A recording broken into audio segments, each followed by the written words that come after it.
বাণীসমূহকে দুটি ভাগে ভাগ করে, একটা হচ্ছে ধর্ম আর একটা হচ্ছে বিনয়। তখন কিন্তু অভিধর্ম ভাবে ভাগ করা হয়নি।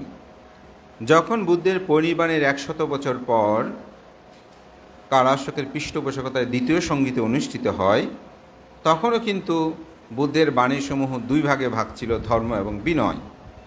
কিন্তু বুদ্ধের পরিনির্বাণের পরে 218 বছর পরে যখন সম্রাট অশোকের পৃষ্ঠপোষকতায় তৃতীয় সঙ্গীতে অনুষ্ঠিত হয়, তখন সে সময় ধর্মকে দুটি ভাগে ভাগ করে, একটা হচ্ছে সূত্র আর একটা হচ্ছে অভিধর্ম। কিন্তু বিনয়টা যথার্থ বিদ্যমান থাকে, অর্থাৎ ধর্মটাকে দুটি ভাগে ভাগ করা হয়। তো যার কারণে সূত্রান্তিক যারা ভিক্ষু ছিলেন তারা অভিধর্ম বিষয়ে অভিজ্ঞ ছিল। তো কৌশম্বিতে একটি বিহারে, কৌশম্বিতে অবস্থানকালীন সময় নবম বর্ষাবাসে সংগ্রামে, সেখানে শৌচাগারে গিয়ে একজন ভিক্ষু শৌচকর্ম সম্পাদন করে তিনি সেখান থেকে বের হলেন। কিন্তু জলধারা, অর্থাৎ যেই পাত্রের মধ্যে জলটি রাখা হয়, ভিক্ষুদের একটি বিনয় আছে, সেটা হচ্ছে সে জলধারার মধ্যে অর্থাৎ পাত্রের মধ্যে কোনো জল রাখা যাবে না, এবং যে জলধারাটা উল্টিয়ে রাখতে হবে, কারণ সেখানে যাতে কোনো পোকামাকড় পড়ে মৃত্যুবরণ না করে, অনেক সময় পানিতে পড়লে মৃত্যুবরণ করতে পারে। এই বিনয়টা বুদ্ধ প্রজ্ঞাপন করেছেন। তো সূত্রান্তিক ভিক্ষু যেহেতু সূত্র বিষয়ে বেশি পারদর্শী, তো স্বাভাবিকভাবে বিনয় বিষয়টায় হয়তো একেবারে জানে না তা না, আসলে সেই বিষয় হয়তো পুঙ্খানুরূপে তারা সব বিষয় হয়তো অবগত হয় না। তো তিনি যখন বের হলেন সূত্রান্তিক ভিক্ষু, তো বিনয়বাদী ভিক্ষুটি, বিনয়ধর ভিক্ষুটি ঢুকলেন। দেখা গেল জলাধারার মধ্যে অর্থাৎ পটের বা পাত্রের মধ্যে সেখানে তিনি শৌচকর্ম সম্পাদন করে। শৌচাগার তো আমরা তো ইংরেজি জানি, শৌচাগার অনেকে চিনবে কিনা কি জানি, আমাদের ছেলেমেয়েরা অনেকেই, হ্যাঁ, শৌচাগার মানে টয়লেট যেখানে বলে, হ্যাঁ, এটা অবশ্যই এক রকম, কিছু কিছু জায়গায় রেস্টরুম বলে। আমি একবার এক এয়ারপোর্টে টয়লেট করতেছি, এখন দেখি যে ওখানে রেস্টরুম রাখা আছে, তো একটু খুব চিন্তায় পড়লাম। তো পরে এটা বুঝে নিলাম, ওখানে একটু মহিলা পুরুষের চিহ্নগুলো দেখে তখন বুঝলাম যে ও তাহলে এটাকে এরকম বলে।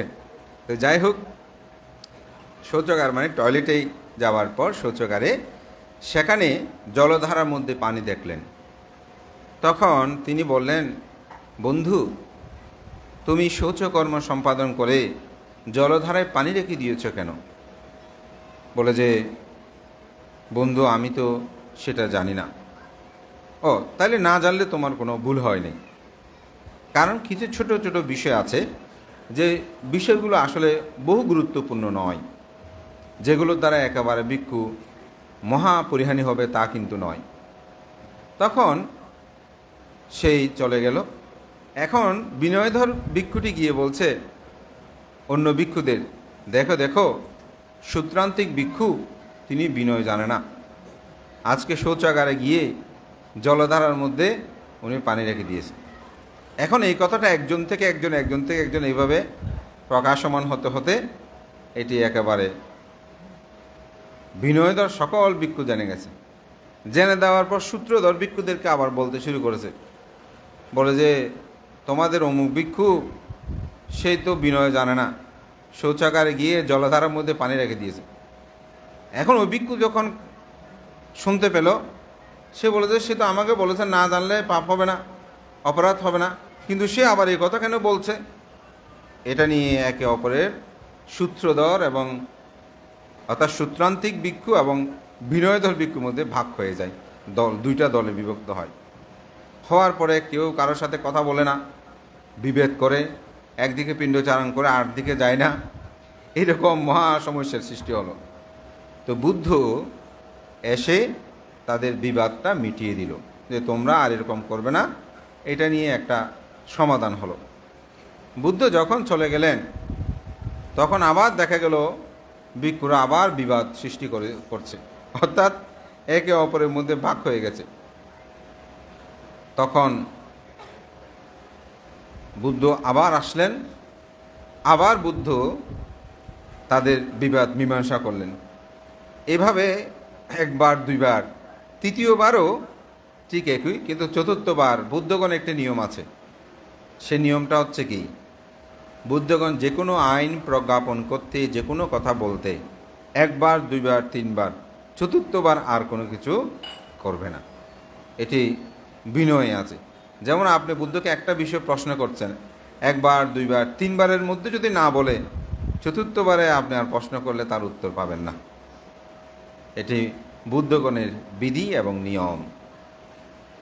তো এইভাবে বুদ্ধ চিন্তা করলেন যে না, এদের নিয়ে আর থাকা যাবে না, যেহেতু তারা সবসময় বিবাদ করে ঝগড়াঝাটির মধ্যে লিপ্ত থাকে। তো বুদ্ধ তাদেরকে ছেড়ে তিনি তার 10ম বর্ষাবাস পারলীয় বনে তিনি গমন করলেন। তো পারলীয় বনে সেখানে গমন করার পর সেখানে এক হস্তির সাথে দেখা হয়। হস্তিটাও এমনি আসেনি, সেও 500 জনের প্রধান ছিল। তাদের সাথে বিবাদে বিভিন্ন কিছুতে তিনিও ওই পারলীয় বনে চলে এসেছেন। তো বুদ্ধ প্রাণীর প্রতি অপরিসীম মৈত্রীতা দেখে তখন সেই বুদ্ধের সেবা বলতে কীরকম, বুদ্ধ যেখানে বসতেন সেখানে ঢালপালা দিয়ে সেটা আসনটা সজ্জিত করতেন। যেখানে সাম্মাজ্জানি কর্ম, পরিষ্কার কর্ম করা দরকার, তো শুন্ডু দিয়ে সেই ঢালপালা দিয়ে সেগুলো ঝাড়ু পরিষ্কার পরিচ্ছন্ন করে দিতেন। তো এই দৃশ্যপটটা যখন বানর দেখলেন তখন তিনি চিন্তা করলেন যে হস্তি বুদ্ধকে এত পূজা অর্ঘ্য নিবেদন করছে, এখন আমারও তো কিছু করা দরকার, তো আমি কি করব? তখন বলছে আমি কিছু দান করলে উত্তম হয়। তখনই তিনি, ফলমূল তো আছেই, তো একদিন তিনি মৌচাক সংগ্রহ দেখে সেটা তিনি সংগ্রহ করলেন। সংগ্রহ করে এসে তিনি বুদ্ধকে সেটা প্রদান করলেন। তো বুদ্ধ সেটি গ্রহণ করলেন না। তখন সে চিন্তা করছে আমি এত কষ্ট করে এটা আনলাম, বুদ্ধ কেন এটা গ্রহণ করছে না? তো মূলত সেই মৌচাকের মধ্যে কিছু জীবিত মৌমাছি ছিল, যেগুলো হয়তো বাচ্চা থাকা অবস্থায় একেবারে হয়তো উঠতে পারে, নড়াচড়া করতে পারে না। তখন সে চিন্তা করছে, ও বুদ্ধগণ তো প্রাণীর প্রতি অপরিসীম মৈত্রীপরায়ণ, সুতরাং বুদ্ধ সেই কারণেই মনে হয় তিনি এটি গ্রহণ করছে না। তখন সেগুলো তিনি বের করে, অর্থাৎ বানর সেগুলো বের করে নিয়ে সেটি দান করলেন। দান করার পর বুদ্ধ সেটা গ্রহণ করেছেন। তখন সেটি গ্রহণ করে, যখন বুদ্ধ গ্রহণ করে তখন তিনি প্রীতি আনন্দ মনে, বুদ্ধ আমার এটি গ্রহণ করেছে।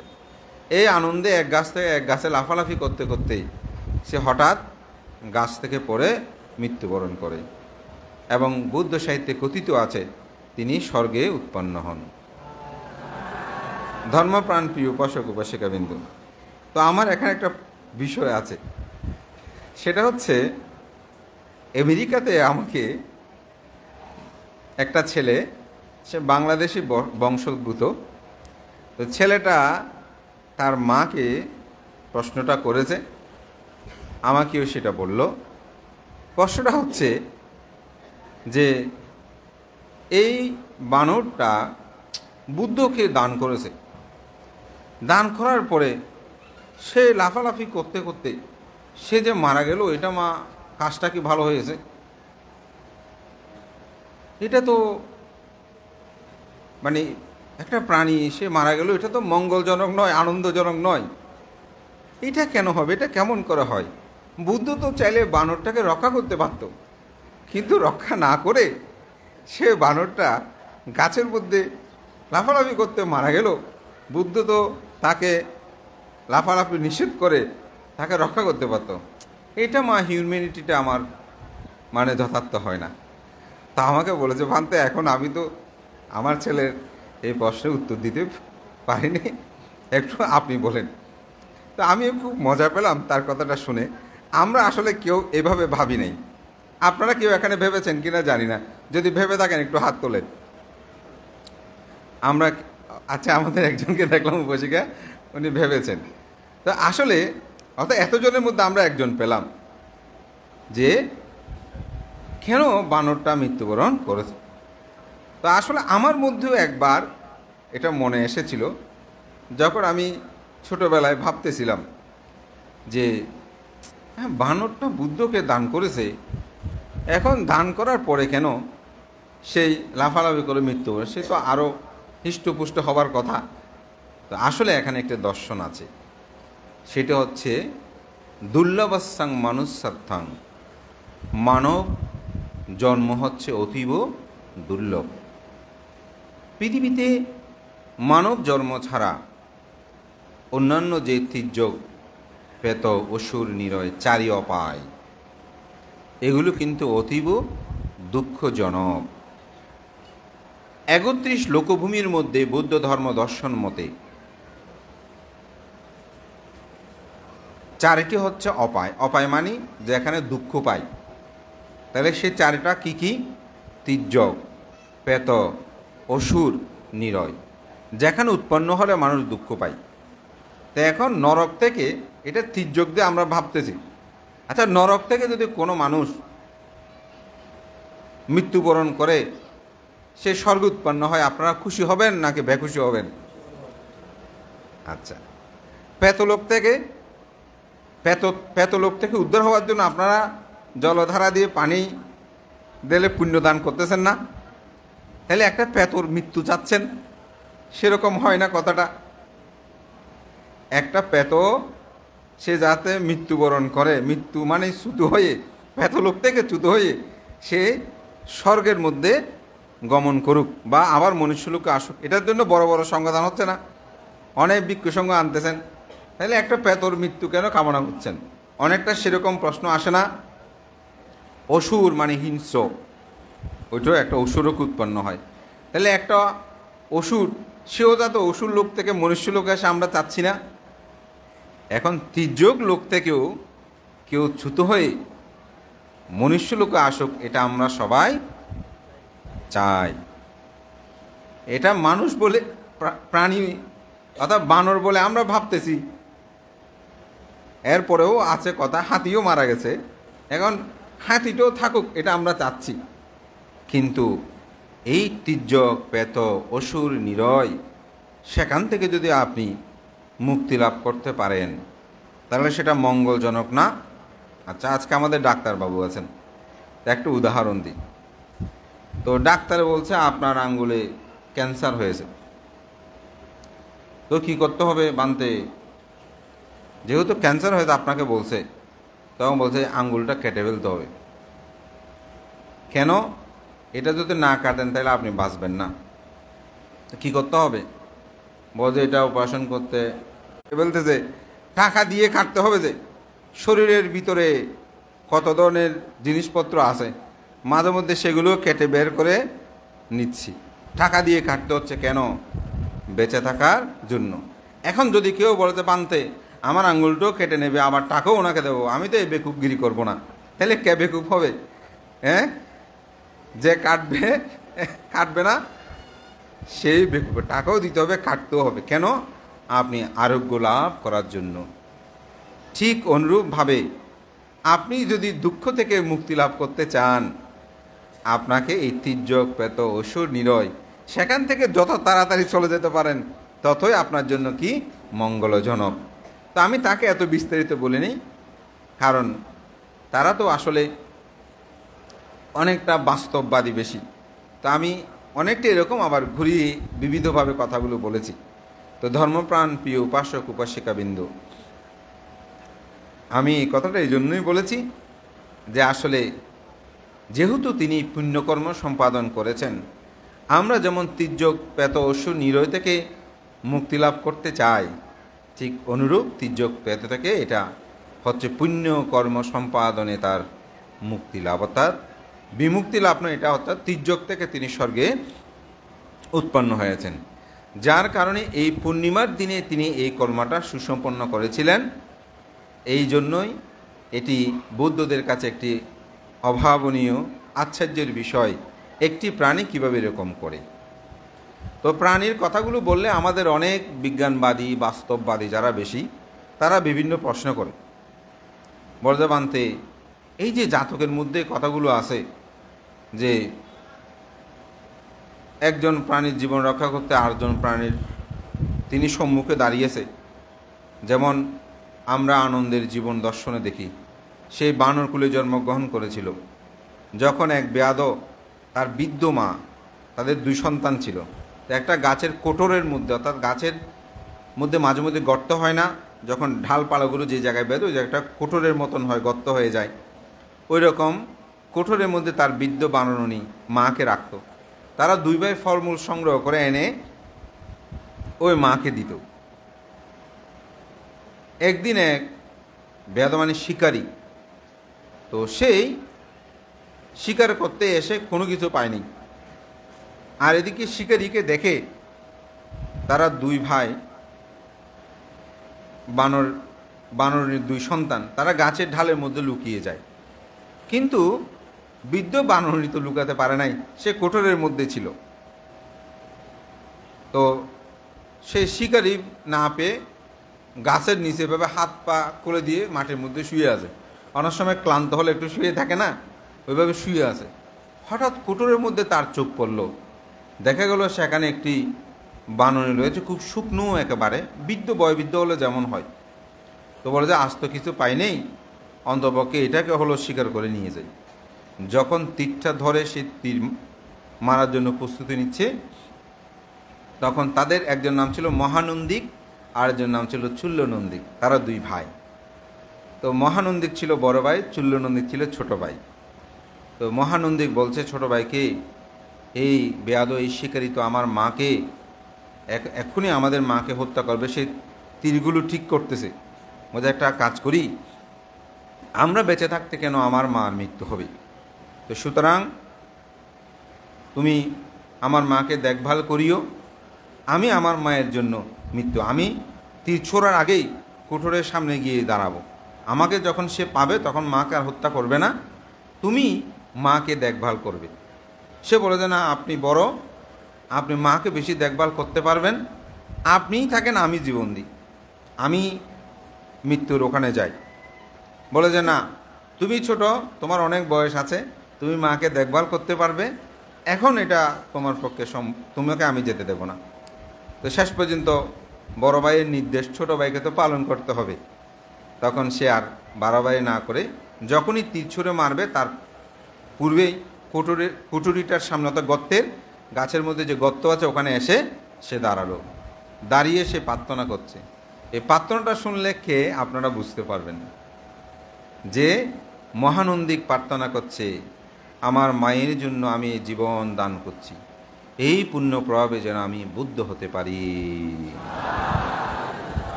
আশা করি বুঝে নিয়েছেন মহানন্দকটাকে।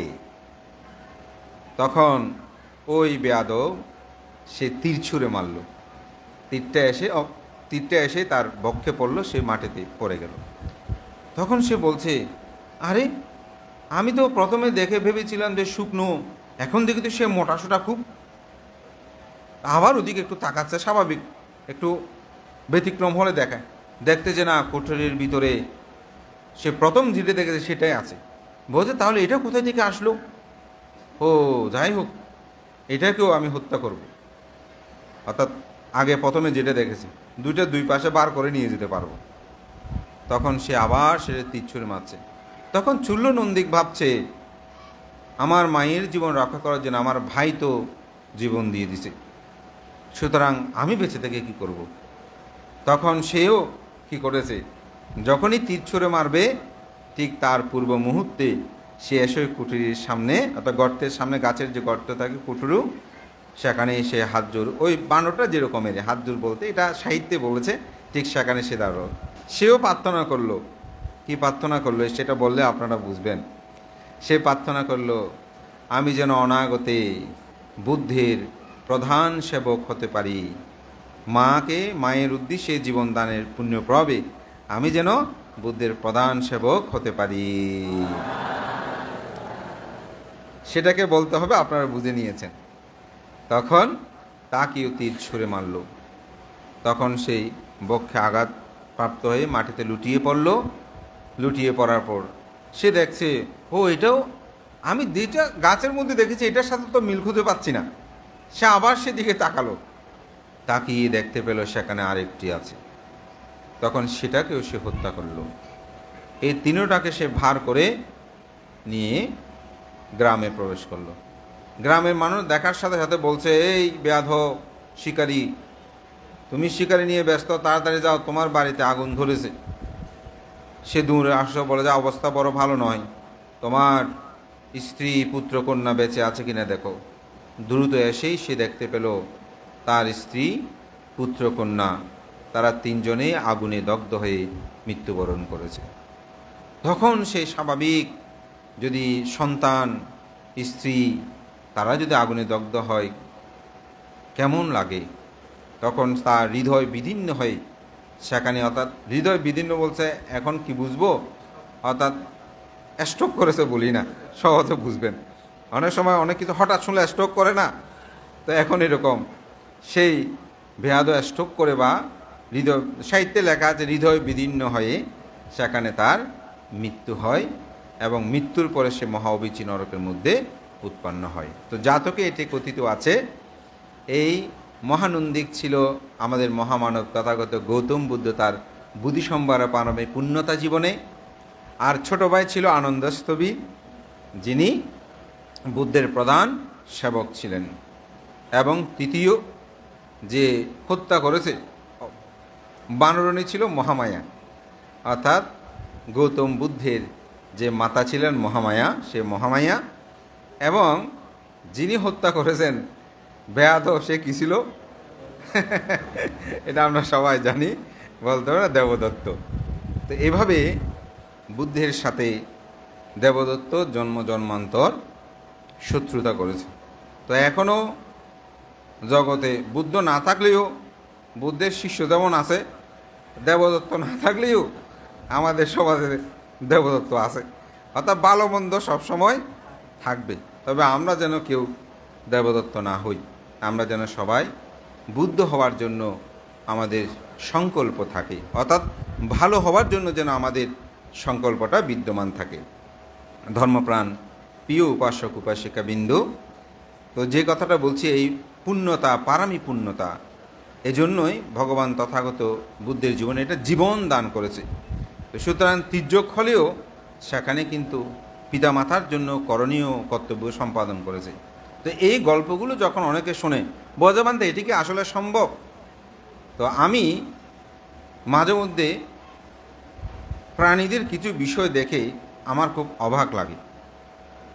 কীরকম? সুনামি যে হয়েছিল, সুনামির একটা গল্প আপনারা অনেকে সোশ্যাল মিডিয়ায় পেয়েছেন। নদীর ধারে শ্রীলঙ্কায় এক ব্যক্তি, তিনি প্রতিদিন সকালে রুটি খাওয়ার পরে নদীর না সাগরের ধারে, তো সাগরের পাড়ে সেই রুটিগুলো ফেলতো। একটা কুমির এসে সেইগুলো খেত। যখন সুনামি হলো, তার ঘর তো ভাঙে নিয়ে গেল, সেই নদীতে ভাসিয়ে গেছে, অজ্ঞান হয়ে গেছে, জানে না সে তেমন কিছু। তো কিছুক্ষণ পরে সেই অনুভব করছে তার শরীরটা যে কোনো একটা খাপের মধ্যে যেন আটকে আছে, আর শোঁ শোঁ করে শব্দ হচ্ছে, ঠিক একটু নড়াচড়া করলে তার ব্যথা অনুভব হচ্ছে, কিন্তু সে ঠিকমতো, যেহেতু রাতের বেলা অন্ধকার, কিছু জানে না, কিছু সে অনুভব করতে পারছে না।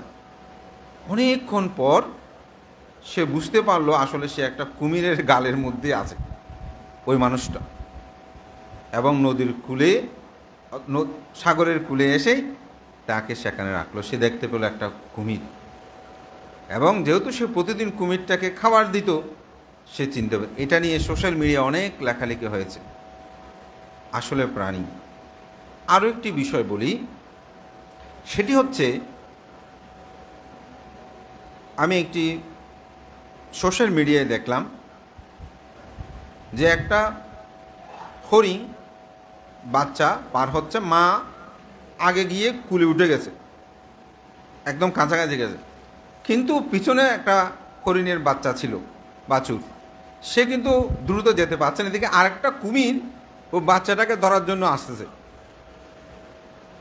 দেখি মা কি করেছে, বাচ্চাটাকে রক্ষা করার জন্য সেই ওই কুমিরের সামনে গিয়ে সামনের দিকে গেল, কুমিরে ধরে ফেলেছে, তার বাচ্চাটা পার হয়েছে, কিন্তু সেখানে মার মৃত্যু হয়েছে। আমি কিছুদিন আগে আমার ফেসবুক ওয়ালে একটা ছোট্ট কাহিনী লিখেছিলাম। সকালবেলা আমাদের বিহারে আমাদের ভিক্ষু সংঘ সবাই সাম্মাজ্জানি কর্ম পরিষ্কার কর্ম করছিল। আমি সূত্রপাত শেষ করে বুদ্ধের রুমে গিয়ে পরিষ্কার পরিচ্ছন্ন করে বন্দনা করব, দেখি চিৎকার দিচ্ছে। এখন আমাদের জয়রত্ন সে তো কথা কম বলে, এখন আমি চিন্তা করি কিরে আজকে জয়রত্ন কেন চিৎকার করতেছে, ঘটনা কি? তা আমি মনে করি যে কোনো একটা কিছু হবে, এই করে চিৎকার দিচ্ছে। সাধারণত সেই কথা কম বলে, এক একজন এক এক রকম। তো আমি দেখে সবাই হু করে উঠে, আমি বন্দনা শেষ করে পরিবারের ওখানে বন্দনা করতে গিয়ে একটা ডাকও দিলাম, কী হয়েছে তোমাদের? ওদের কুকুর একটা এরকম ওখানে রক্তে সব জায়গায় এলোমেলো হয়ে গেছে। তখন আমি নিচে বন্দনা শেষ করে নিচে আসলাম, দেখি যে হ্যাঁ পরিষ্কার করেছে ওরা। এখন কুকুরটাকে কোনো ক্রমে, তা আমি বললাম যে একটু পানি দাও। তো আমরা যেহেতু কুকুর মারতে পারি না, তো আমি চিন্তা করেছি একটু ঠান্ডা পানি টানি দিলে কুকুরগুলো পালিয়ে যায়। ঠান্ডা বলতে এখানে সাপ্লাই রেঞ্জের পানি এরি, তাই বলে একটু পানি দাও। হতে হতে পানি দিলেও যায় না, অনেক কষ্টে গ্রিলের ওদিকে পর্যন্ত নিয়ে গেছে, না তখন থেকে আবার ঢুকে গেছে। তো ওখানে একটা বাস ছিল, বাসটা দিয়ে অনেক আশেপাশে বাড়ি দিলাম, কুকুরকে তার বাড়ি দেওয়া যাবে না, যাচ্ছে না। এখন দেখি কুকুরটা ভয় পায় না।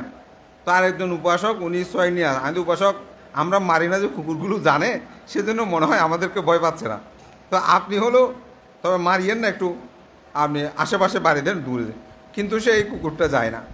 তো উপাসক আমাদের বলতে পারতে ওখানে কোনো বাচ্চা থাকতে পারে মনে হয়, কুকুরের জন্য যাচ্ছে না। তখন আমার মনে আসলো সেটা হ্যাঁ সেটাই হতে পারে।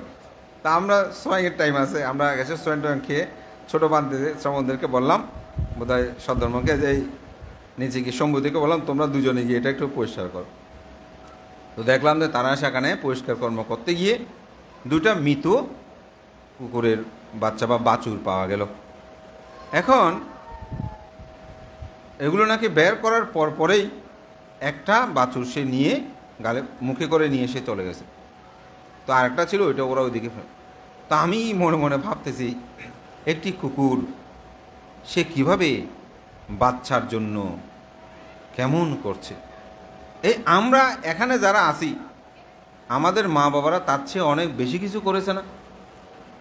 অবশ্যই বেশি কিছু করে, কিন্তু আমরা কি সেই মা বাবাকে মর্যাদা দিই? সেটা আপনারা নিজেদের চেতনায় জাগ্রত করবেন। আমরা তাদের সাথে কিভাবে কথা বলি একটু চিন্তা করে দেখবেন। তারা মনে কষ্ট পেলে কেমন হবে এটি ভেবে দেখবেন। তাদের রক্তে শিরায় উপশিরায় মাধ্যমে আমরা এই পৃথিবীতে জন্মগ্রহণ করেছি।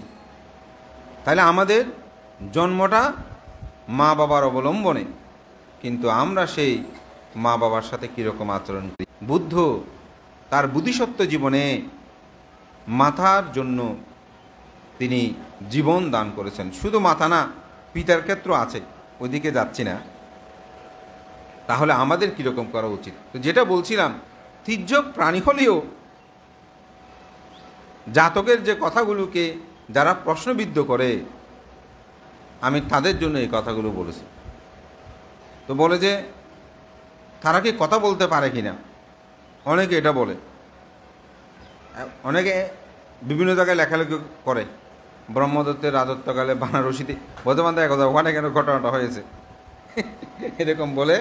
তারপর বলে যায় কীভাবে বানতে বানানোর কথা বলে, মুখ কথা বলে। তো এইটার যুক্তি দিলে আরও ওদিকে যেতে হবে, অত কথা যাব না। আমি শুধু এইটুকু বলবো, আমি একটা বাসায় গিয়েছি, একটা মুরগি সে অনেক বড় হয়ে গেছে। মুরগিটার একটা নাম ধরে ডাকলে সে দ্রুত আসে। ফাঁকি টাকির কথা বলছি না, এগুলো তো আপনারা জানেন। এখন আমি বললাম উপাসীকে, উপাসক আবার মুরগিটা কোথায় থেকে এভাবে সেরে, আমি মনে হচ্ছে এমনি বাড়িতে নিয়ে আসছে, খাওয়া দাওয়ার জন্য নিয়ে আসছে। মা বলতে পারতে আমার ছেলে ময়লা ফেলতে গেছে যে এখন ওখানে এটা অনেকটা আধমরা অবস্থায় ছিল, ওখান থেকে নিয়ে আসছে। এখন নিয়ে আসা পর এটাকে যখন একটু লালন পালন করেছি, সে মানে সেবা যত্ন দিয়ে সুস্থ, এখন এটাকে বানতে বাসায় রেখে দিয়েছে। তো ওইটাকে কিছুদিন আগে খবর পেলাম, বছর দুয়েক আগে, আমি তো আপনাদের মুরগিটার খবর কি, এটা কেমন আছে? বর্তমানতে এটা মরে গেছে বলতেছে, চোখে পানি টল করছে, শুনেছি এটার জন্য সঙ্গদানও করেছে নাকি। তো যাই হোক, এটা ভালো কাজ প্রাণীর জন্য। আমরা তো অনেক কুকুর মারা যাওয়ার পরে সঙ্গদান করেছে, যে আমি সঙ্গদানে গিয়েছি। তবে বুদ্ধের সময়কালেরও কুকুর মৃত্যুবরণ করেছে, সঙ্গদান করেছে, যে এরকম ইতিহাস কিন্তু আছে, মানে কাহিনী আছে। তো এই যে আমি দেখেছি আসলে আদর লাগার কথা, ওইটার কি একটা নাম দিয়েছে, মানে মানুষের যে নাম সে ধরনের, সেটা বলে দেখি মুরগি এসে পাখা দিতে বললে এরকম সে ডানাগুলো পাকগুলো নাড়াচাড়া করে, মানে এক অদ্ভুত ব্যাপার। তাহলে সে কথা কিভাবে বুঝে?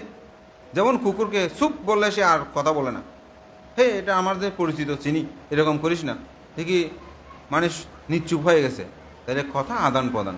আর বুদ্ধ, যিনি চারে অসংখ্য লক্ষাধিক কল্প পারমে পূরণ করেছেন, তিনি তো সাধারণ কোনো নয়, তিনি বুদ্ধ।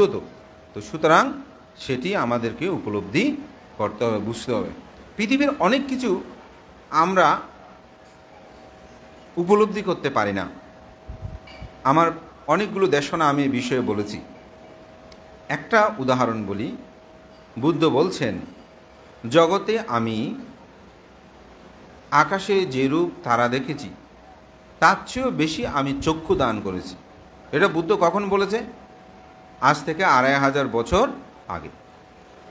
শশাগরা সাগরে যেরূপ পানি আছে, তার চেয়ে বেশি আমি রক্তদান করেছি। পর্বতটিলাতে তার চেয়ে বেশি আমি মস্তক দান করেছি, মাথা দান করেছি। এই শশাগরায় যত মাটি আছে, তার চেয়ে বেশি আমি মাংস দান করেছি। আজ থেকে 200 বছর আগে রক্তদান করা যেত, এটা কি মানুষ জানে? ডাক্তারবাবু এটা আবিষ্কার হতে বেশি দিন, একজনের রক্ত একজনকে দিতে হয়তো 100 বছর বা 50 বছর, কিন্তু তার আগে এটা সম্ভব ছিল না। মাংস দান, একজনের মাংস একজনকে দিচ্ছে না, এ মাংস দান কি ছিল? ছিল না। চক্ষুদান ছিল, এখন তো একজনের চক্ষু আরেকজনকে দেওয়া যায়। 2500 বছর আগে তো সেটা ছিল না, বা 200 বছর আগে ছিল না। তো এই মানুষগুলো যদি 200 বছরের আগের মানুষগুলো যদি বলে থাকে বুদ্ধ যে কথাটা বলেছেন, কথাটা সঠিক নয়। কারণ মাংসদান, চক্ষুদান, রক্তদান এগুলো করা যায় না। আজ থেকে 100 বছর 200 বছর আগের মানুষগুলো সেগুলো তো দেখে নাই, তাহলে তাদের কাছে বুদ্ধের এই কথাটা মিথ্যা মনে হয়েছে না? কিন্তু আজকের দিনে এসে আমরা সেটা বলছি না, এটা সম্ভব, চক্ষুদান করা যায়, রক্তদান করা যায়। আমাদের এখানে আমরা প্রায় জনেই রক্তদান করি, আপনারাও অনেকে রক্তদান করেছেন। তাহলে 100 বছর আগের মানুষগুলো যারা বুদ্ধের এই কথাটাকে মানতে পারে নাই, অবিশ্বাস করেছে, তারা কি ভুল করেছে নাকি সঠিক করেছে? অবশ্যই তারা ভুল করেছে। কারণ বুদ্ধের কথা সঠিকভাবে উপলব্ধি করতে হলে বুদ্ধ জ্ঞানেরও দরকার রয়েছে। তো যার কারণে আমি যেটা বলছি, এখন আরেকটা জিনিস বাকি আছে, সেটা হচ্ছে কি মস্তক দান। এখনও মাথা দান হয় না, তবে আমি বলি ইট ইজ কামিং থ্রু, এই সত্যটাও আসতেছে। কেন? আমি একবার বছর 5 আগে একটি চিকিৎসা বিজ্ঞানীর কথা শুনলাম। সেটা হচ্ছে একটা ইন্দুরের মাথা কেটে 8টা ইন্দুরের মধ্যে সংযোগ করে দিয়েছে, প্রায় ঘন্টা 10 বেঁচেছিল, তারপর মারা গেছে। এখন ওরা অনেকেই বলাবলি করছে যে এই সত্যটাও হতে পারে, কোনো প্যারালাল যুগে যদি মানে পড়ে থাকে দেহ, তাহলে মাথাটাকে আরেকজনকে লাগিয়ে দেবে, এই ধরনের বিভিন্ন কথা। যাই হোক, এটা হয়তো যখন সত্য হবে তখন এটা হয়তো আমরা গ্রহণ করে নেব। তবে আমি এটা বলি, অনেক সময় অনেকগুলো বিষয় আমরা উপলব্ধি না করে মিথ্যা বলতে চাই, কিন্তু এগুলোকে উপলব্ধি করা দরকার। বানর যে মধু দান করেছে, এই এতগুলো কথা বলার কারণ আমাদের প্রজন্মরা অনেক সময় এটা একটা কথা নাকি বানর মধু দান করেছে, এটা কি? তা আমি মনে করি আপনি যদি প্রাণীর প্রতি অপরিসীম মৈত্রী পোষণ করেন, আপনাকে কখনো কোনো প্রাণী আঘাত করবে না। কেন করবে না? কারণ আপনি যে তার মঙ্গল কামনা করেন। আপনারা জানেন থাইল্যান্ডের মধ্যে একটা টাইগার টেম্পল ছিল, এটা অবশ্যই বিভিন্ন প্রেক্ষাপট এটা বন্ধ করে দিয়েছে। ওখানে যে বাঘগুলো ছিল ওগুলো কিন্তু কোনো মানুষকে আক্রমণ করতো না, অথচ বাঘের সামনে মানুষ পড়তে চায়, বাঘের সামনে কেউ যেতে চায় না। কিন্তু ওখানে গেলে বাঘের সাথে আপনি কি করতে পারবেন, ছবি তুলতে পারবেন, ধরতে পারবেন। সেরকম ঘটনা হয়েছে না? হয়েছে। অর্থাৎ প্রাণীর প্রতি বুদ্ধ যেহেতু অপরিসী মৈত্রী পোষণ করতেন, সেই কারণে এই বানর মধুদান করেছিল। পরবর্তীতে এই মধুদান দেখে পুণ্যকর্ম সম্পাদনের মাধ্যমে তিনি যেমন স্বর্গে উৎপন্ন হয়েছেন। ইতিমধ্যে ভিক্ষুদের অবস্থাটা কি হলো? বুদ্ধ যখন চলে গেছেন পারুলীয় বনে, এখন ভিক্ষুরা বিভক্ত হয়ে গেছে। দায় দেখারা কি করেছে, খাওয়া দাওয়া দান দেওয়া বন্ধ করে দিল। কেন? বলে যে এই ভিক্ষুদের দিয়ে কোনো লাভ হবে না, দুর্বিনীত এই ভিক্ষুদের দান ধর্ম করতে গিয়ে এখন তারা বিবাদ করে বুদ্ধকে পর্যন্ত আমরা পূজা করতে পারছি না। তখন দান ধর্ম সব বন্ধ করে দিল। তো বন্ধ যখন করে দিল তখন ভিক্ষুরা অসহায় হয়ে পড়লো, তারা তার চাষবাস করে না। এখন একে অপরের মধ্যে আস্তে আস্তে তাদের ভুলগুলো বুঝতে পারলো যে এটা আমাদের যথার্থ হচ্ছে না। তখন তারা কি করেছে, আবার ঐক্যবদ্ধ হলো। ঐক্যবদ্ধ হয়ে আনন্দস্তবীরকে এই বিষয়টা বললে তারা কুসুম্বী থেকে সে পারুলীয় বনে গমন করে। পারুলীয় বনে গিয়ে কিছু দূর যাওয়ার পর তাদেরকে বলো, তোমরা এখানে দাঁড়াও, আমি একা বুদ্ধের সাথে সাক্ষাৎ করি। তো বুদ্ধকে যখন দেখতে গেল তখন হস্তিটা বুদ্ধকে রক্ষা করার জন্য যখনই আনন্দস্তবীরের সামনে আসে হস্তিটা দুঁততে শুরু করে, অর্থাৎ আসতে দিচ্ছে না। তখন বুদ্ধ বললেন যে তাকে আসতে দাও। তো আনন্দে এসে বললেন, তথাগত বুদ্ধ, ভিক্ষুগণের বিবাদ এখন মীমাংসা হয়েছে, তারা একে অপরের মধ্যে তারা আন্তরিকতার সৃষ্টি করেছে, তারা আর বিবাদ করছে না। আপনি আমাদের ভিক্ষু সংঘের সম্মুখে চলে আসুন। আসার জন্য প্রার্থনা করলেন। এটা নিয়ে দুটো বিষয় আছে। আজকে দুপুরে আমি এই বিষয়টা নিয়ে কথা বলছিলাম, তো এটা এখনও আমার সমাধানটা হয়নি। একটা হচ্ছে বর্ষাবাসের মধ্যে কিভাবে বুদ্ধ পারুলীয় বন থেকে গেলেন। আবার কিছু বইয়ে বলছে যে বর্ষাবাস শেষান্তে তিনি গিয়েছেন পারুলীয় বন থেকে। এটা নিয়ে একটি বিষয়, দুটো গ্রন্থে দুই রকম। এটার অর্থকথাটা আমি আসলে আমার কাছে আজকে ছিল না, আমি এটা দেখার সৌভাগ্যটা হয়নি। তো যাই হোক, তখন আনন্দের কথায় তিনি সম্মতি হয়ে বর্ষাবাস শেষান্তে তিনি সে পারুলীয় বন থেকে যখন চলে গেলেন, যাওয়ার বিদায় বেলায় এই পারুলীয় হস্তি বা হাতি তার মনেও কষ্ট উৎপন্ন হলো, বুদ্ধকে আমি এতদিন সেবা করেছি, বুদ্ধ তো চলে যাচ্ছেন। তখন তারও অনুরূপভাবে সে বুদ্ধে চলে যাওয়ার মনে কষ্টে মৃত্যুবরণ করে, সেও স্বর্গের মধ্যে উৎপন্ন হয়। মূলত এটাই হচ্ছে আসলে ভগবান তথাগত বুদ্ধের জীবন দর্শনে ভাদ্র পূর্ণিমায় মধুদান বিষয়টা, এটিকেই কেন্দ্র করে আমাদের উপাসক উপাসিকা দায়িক দেহিকাবিন্দু তারা মধু পূর্ণিমার দিন অত্যন্ত গুরুত্বের সাথে ধর্মীয় পুণ্যকর্মাদি সুসম্পন্ন করে। আজকেও তাই অনুরূপভাবে এই পুণ্যকর্ম সৎকর্মগুলো সম্পাদিত হয়েছে।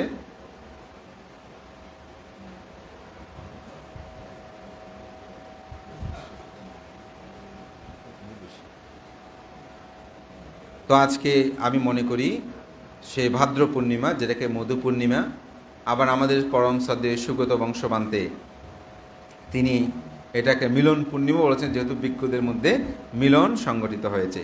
তো ধর্মপ্রাণ প্রিয় উপাসক উপাসিকা বিন্দু, আপনাদের সবার মঙ্গল সুখ কামনা করছি। যেহেতু আমাদের একটু আনুষ্ঠানিকতা আছে, তো আমি আজকে সঞ্চালক জয়রত্ন ভিক্ষুকে বললাম যে অন্যান্য পূর্ণিমায়ও আসলে আনুষ্ঠানিকতাগুলো করতে গিয়ে অনেক সময় বিষয়ের যে অনুষ্ঠান সেটি আমি আলোচনা করার সুযোগ হয় না। অনেক উপাসক উপাসক বলেন, বান্দা আপনার একটু ধর্মকথা শুনবো, এখন তো সেই সুযোগ হয়নি।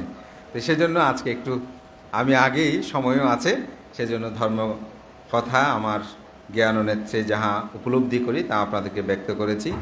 এটাই মূলত মধু পূর্ণিমা। এই পূর্ণিমায় আমাদের সবার মধ্যে সুন্দর চেতনাবোধ জাগ্রত হোক। আমি আশা করি আপনারা প্রাণীর প্রতি মৈত্রীপরায়ণ হবেন, প্রাণী হত্যা থেকে দূরে থাকবেন। যারা প্রাণী হত্যা করে তারা জন্ম জন্মান্তরে অল্প আয়ু হয়ে জন্মগ্রহণ করে এবং কঠিন রোগ ব্যাধি আমরা যে বলি আমার এই রোগ সে রোগ, এগুলো প্রাণীকে কষ্ট দিলে, প্রাণীকে আঘাত করলে এরকম হয়। তো সুতরাং আমরা যেন কোনো প্রাণীকে আঘাত না করি, প্রাণীর প্রতি মৈত্রীপরায়ণ হই, প্রাণীকে যেন আমরা মৈত্রী দিয়ে তাদেরকে রক্ষা করার জন্য চেষ্টা করি। আজকে আধুনিক বিশ্বে এই যে প্রকৃতির এত বিপর্যয়, আজকে জলোচ্ছ্বাস হচ্ছে, অতিরিক্ত বৃষ্টি হচ্ছে, অতিরিক্ত খরা হচ্ছে, পরিবেশের ভারসাম্য রক্ষা হচ্ছে না, এটি কিন্তু তার কয়েকটি কারণের মধ্যে প্রাণী নিধন কিন্তু একটা। যেমন আমরা ছোটোবেলায় আমাদের গ্রামে প্রতিটি বাড়িতে আমরা গরু দেখেছি, ছাগল দেখেছি, হাঁস মুরগি দেখেছি, কিন্তু এখন আমার মনে হয় না হাঁস মুরগি আমাদের গ্রামে প্রায় 250 পরিবার। আমার ধারণা মতে যতটুকু বেশিক্ষণ তো সঙ্গদানে গেলাম চলে আসি, তবুও একটু আনুমানিক ধারণায় আমার মনে হচ্ছে পুরা পাড়া মিলে 50টা গরু হবে কিনা সন্দেহ। কিন্তু আমি ছোটোবেলায় দেখেছি আমাদের বাড়িতেও গরু গণার সময় দেখলাম 15-16টা ছিল, 21-22টা পর্যন্ত গরু আমি দেখেছি। আমাদের পাড়ার কিছু কিছু মানুষের বাড়িতে 32টা-35টা গরু ছিল। তাহলে পুরো পাড়াতে কতগুলো গরু ছিল চিন্তা করে দেখেন। এখন কয়টা আছে? এখানে কারো গরু আছে এরকম? আমাদের চাঁদগাঁও তো মহেশ ছিল, গরু ছিল, এখন তো আমার মনে হয় একটাও নাই। এই যে এখানে ফুলের মধ্যে গোবর দেওয়ার জন্য গোবর পাওয়া যায় না। তাহলে আমরা প্রাণী এরকম অসংখ্য, আগে বলতো যে গরুর মতন মানুষ হয়েছে, এখন আমার মনে হয় মানুষের মতো গরু নেই, সেরকম হয়েছে না? তো প্রাণীর নিধনে আজকে পৃথিবীর ভারসাম্য আমরা হারিয়ে ফেলছি। তো আমাদের পৃথিবীর সাস্টেনেবল যদি আমরা করতে, সেরকম টেকসই পরিকল্পনা আমাদেরকে করতে হবে। তো আজকে মধু পূর্ণিমার দিনে শুধু একটা বিষয় নয়, কিছুদিন আগে সে জলবায়ু পরিবর্তন নিয়ে একটি অনুষ্ঠান হয়েছিল, সেখানে আমি আমার বক্তব্যে সেটা বলেছি যে প্রাণীর প্রতি যেন আমরা মৈত্রী পোষণ করি। সবার মঙ্গল সুখ কামনা করে, আপনাদের সবার হিতসুখ কামনা করে আমি যে গাথাটা দিয়ে শুরু করেছিলাম, নাপারিসাং বিলু মানু নাপারিসাং কাথা কাথা আত্মিনাও আবিক্কায়াং কাথানি আকাতানিসা। বুদ্ধ তাদের সমাধানান্তে এই গাথাটা বলেছিলেন যে তোমরা কে কী করেছে সেটা না ভেবে সেটা নিয়ে সমালোচনা না করে আত্মিনাও আবিক্কায়াং আকাতানি কানিচা, আমি কি করছি সেটাই তোমরা ভাববে। তো আমি মনে করি আমাদের মধ্যে অনেকে আছে বেশি সমালোচনা করে, এরকম সমালোচনা না করে অমুক এই করছে সে করছে এই সে এগুলো না বলে আমি কি করছি সেটাই যেন আমাদের সকলের প্রত্যয় হয়, এই আশা ব্যক্ত করে আপনাদের সবার মঙ্গল কামনা করে আমার নাতি দীর্ঘ ধর্মকথা এবং সভাপতির আসন গ্রহণ করলাম।